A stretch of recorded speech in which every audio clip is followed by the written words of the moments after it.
پاکستان هغه د شوروي خلاف چې کوم جهاد او بیا د امریکایانو خلاف چې کوم جنگ په دغه کې بنیادی فرق دا چې به تور ریاست پاغه کې موږ هم ټریننګ ورکوي هم وسله ورکولا هم خوراک ولا ورکولو په دغه جنگ کې د دې سره دا مرسته هیڅ نه ده کړې. مطلب دا دی چې د افغانستان او پاکستان ترمنځ اوس تر ټولو لوی خنډ ټي ټي پی دی. نو هیڅ شک نشته چې دغه خارجيان کم چې د مین سټریم سوتلی دي او د وحشت او د بربریت په انداز کې د دې د خیال چې د پاکستان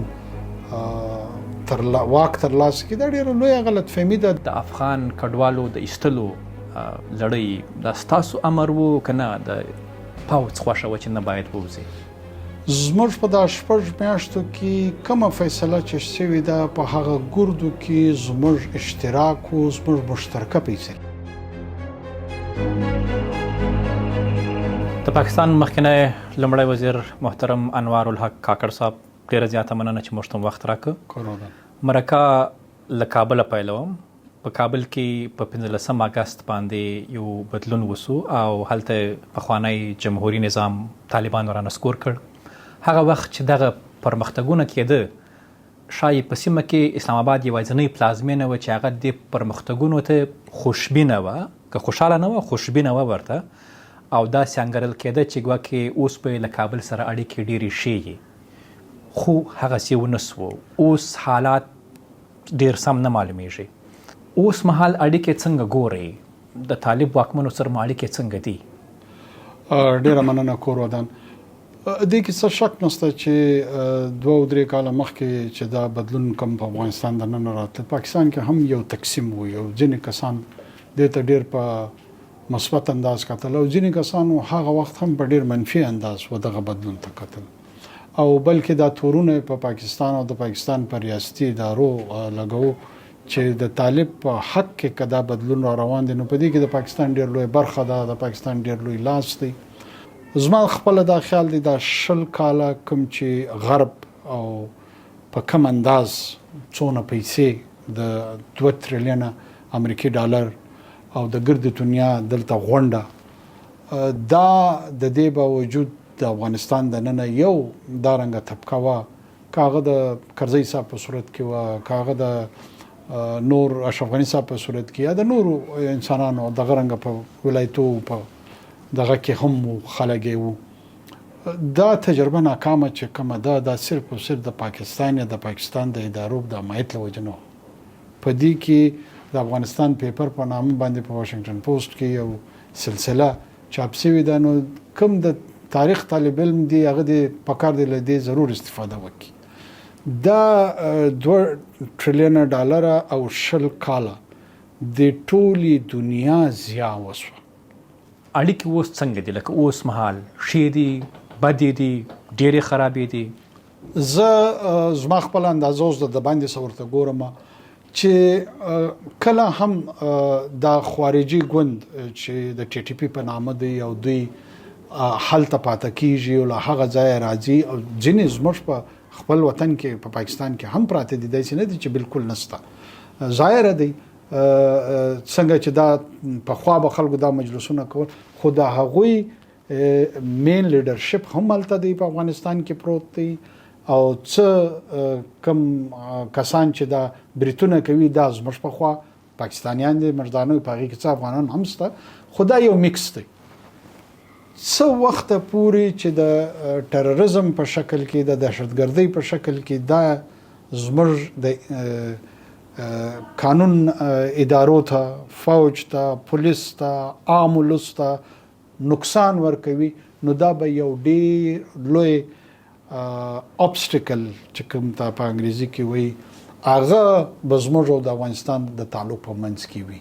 په کومه ورځ چې د دې یو حل راووتی، زما په خیال تر ټولو نږدې مثبت او ښه تعلق هغه به د افغانستان او د پاکستان. مطلب دا دی چې د افغانستان او پاکستان ترمنځ اوس تر ټولو لوی خنډ ټي ټي پی دی. نو دې کې هیڅ شک نشته چې دغه خارجيان کم چې د مین سټریم سوتلی دي او د وحشت او د بربریت په انداز کې د دې د خیال دي چې د پاکستان واک ترلاسه کړي دا ډېره لویه غلطفهمي ده. زه ټي ټي پي ته بیا راځم، دوه درې پوښتنې لرم، خو بیرته همغه د افغان طالبانو باندې پاتې کېږم.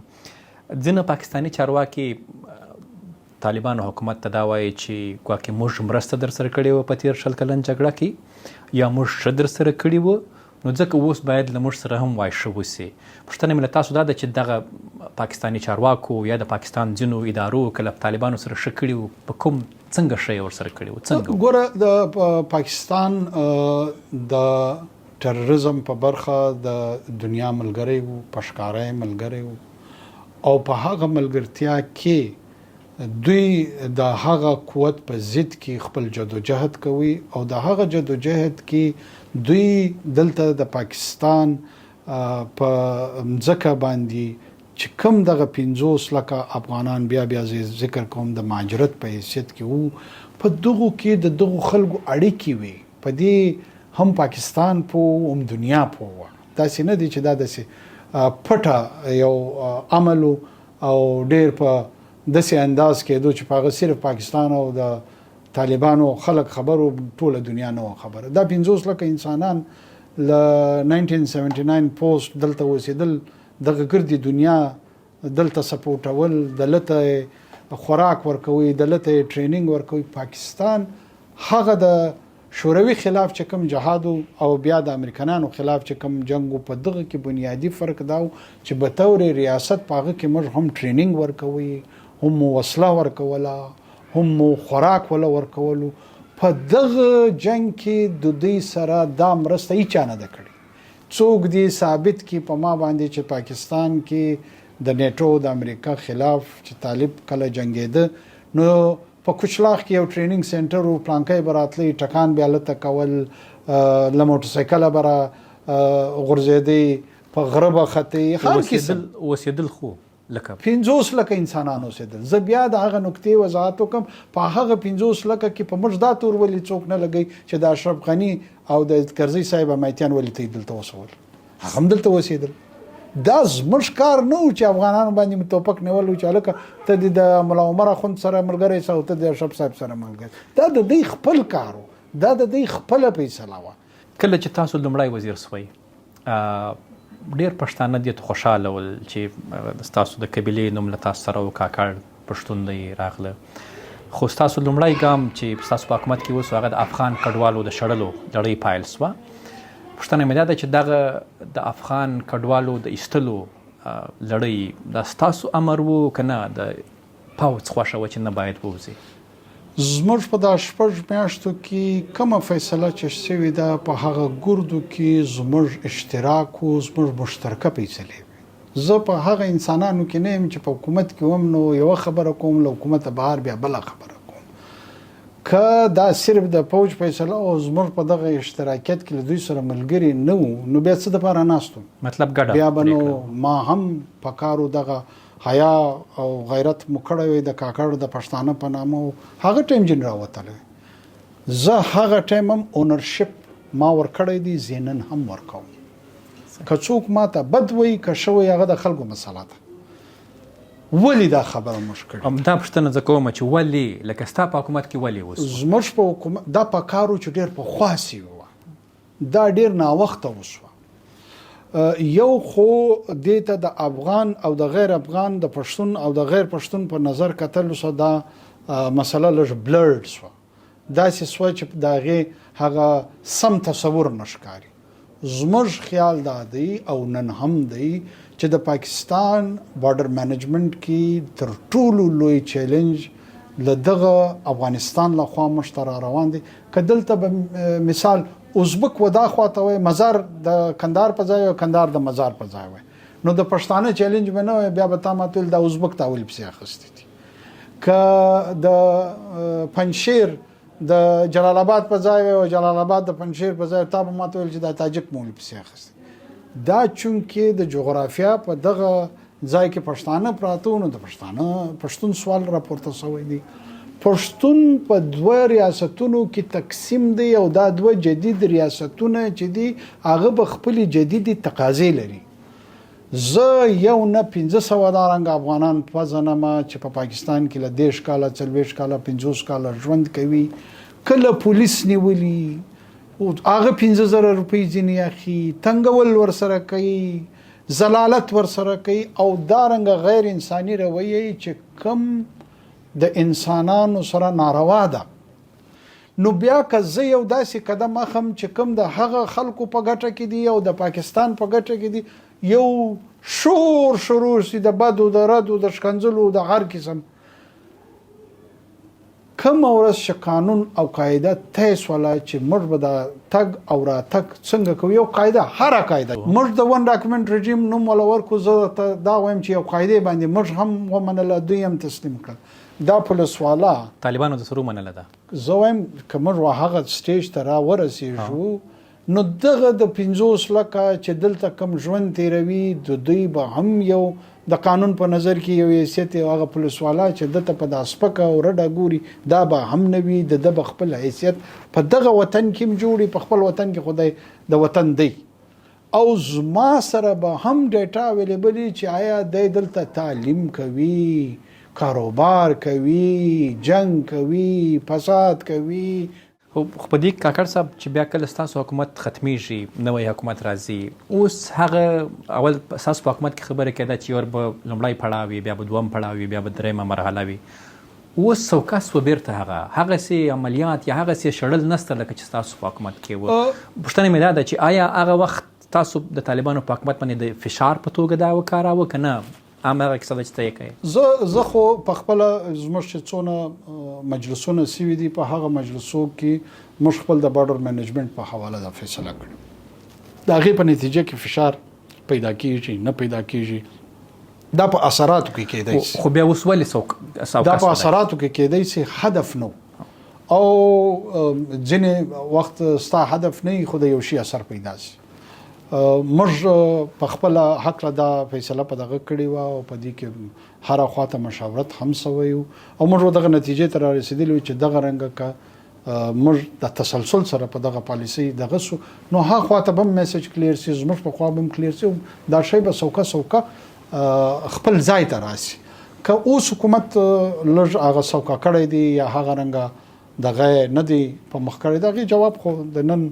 خلک ورکولی شي زما معلومات په هغې هکله نشته بیا ټي ټي پي ته راځم تاسو د ټي ټي پي مخکې ذکر وکړه پاکستان لخوا بیا دا تور لګېږي چې د افغانستان خاوره استعمالیږي هلته پټن ځایونه لري هلته اوسي لکه تاسو چې وویل مشرتابه یې هلته دي د طالبانو لویان د ما هم دا پوښتنه وکړه چې دلته ستا ټي ټي پي وسلوال هغه له هغې خوا راځي پاکستان ته لکه پاکستاني چارواکي چې وایي نو هغوی وایي که یو کس نو د الفاظ جواب داسې و چې ګواکې که یو کس یو څو کسان تر کرښې ور اوړي پاکستان ته راځي او بیا په پاکستان کې په سلګونو کیلومتره سفر کوي بیا تر هغه وروسته یو څوک هدف کوي نو دا خو یوازې د دوی د طالبانو حکومت په خبره چې یوازې زموږ ناکامي نه ده چې د کس ور واوښت بلکې د دوی خپل هم امنیتي مشکل دی چې د دوی په خاوره کې ولې په سلګونو کیلومتر سفر وکړي د دې یو پهلو دی کې شک نشته پاکستان د ریاست د مځکې دننه چې که څوک کاروایي کوي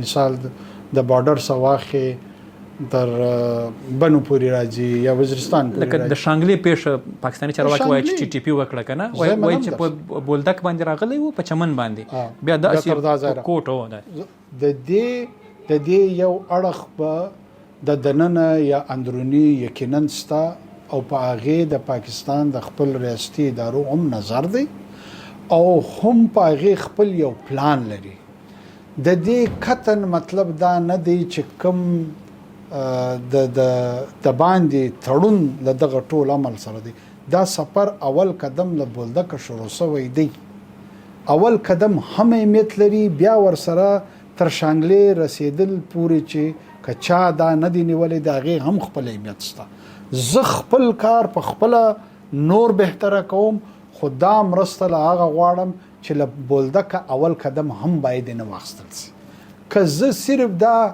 په دغه بنیاد باندې و دې خواته رااړم چې وروره په تا کې 100 کیلومتره دننه لواړی او تا ولې څه نه دي کړي او زه صرف و ده ته دا ووایم چې وروره دا اول قدم باید تا دلته نیولی نو نه به کېدله دا مجلس تر سره نه رسي له ټي ټي پي سره بیا مذاکرات یا خبرې کېدلی شي ستا په فکر باندې که نه یو مخ خبرې اترې باید ختمې شوي دي په دنیا کې زما خپله دا خیال دی چې اپلیکیشن اف فورس او نیګوسییشن ډایلاګ دا دواړه ټولز دي، دا دواړه هدف نه دي.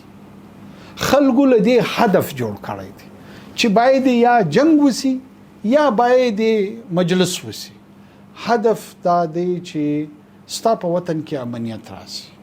کاکړ صاحب وروستۍ پوښتنه مې دا هغه به د چمن په هکله وکړم. په چمن کې اوس بیا یو ځل بیا پرلت پیل شوی دی او غوښتنه یې همهغه ده چې وایي په دروازه باندې د تګ راتګ همهغسې په پاکستاني شناختي کارت او په افغان تذکره باندې سي. او په دې کې له تاسو او له یو بل جانت سکزی صاحب له هغوی څخه ډېر سخت ګیلمن هم دی، وایي چې هر وخت یې زموږ پر ضد خبرې کړي دي.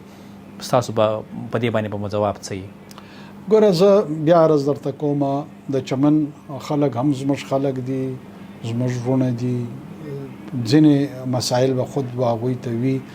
کومه خبره د دې یو رویه د تیرو 80 کالو 80 کالو سره روانه ده. هغه رویه کې یو دم بدلون چې راځي، هغه بدلون چې څوک تسلیموي دی کې لږ وخت اخیستل کېږي. یقینا په دغه وخت به دوی ته زه بد ښکارم یا زما رقم نور کسان به هغه پسې به بد و رد هم وي. خو په دنیا کې زه بیا و دغه نکتې ته راسم چې د دنیا په 20 او 21 صدۍ کې په نړۍ کې د نړۍ سبهار دا د تګ او د راتګ دا یو طریقې کار دی. په دنیا کې ستا کور دی، ستا په کور څوک د ننوځي، بیا ستا له کور څوک راوځي. د دې ریکارډ نوم دی امیګریشن. د دې قوانین موجوده دي. د دغه قوانین په بنیاد باندې د خپل کرایم ته ګوري، د خپل سکیورټي ته ګوري، د خپل ټرریزم ته ګوري، د خپل اکانومي ته ګوري. دا یو نېشنل سکیورټي کوېسچن دی.